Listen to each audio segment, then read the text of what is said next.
Mixed vegetable soup.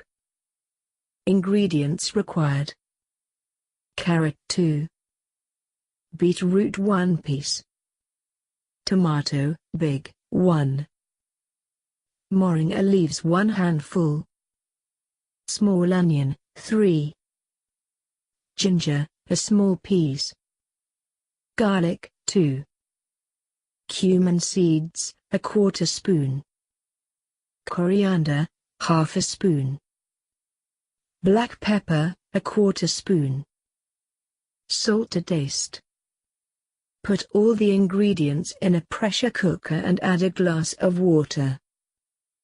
Heat until the cooker emits 2 whistles. Add to a mixie bowl when the contents are cooled a little. Add a glass of water and mix well. Filter and add salt to taste.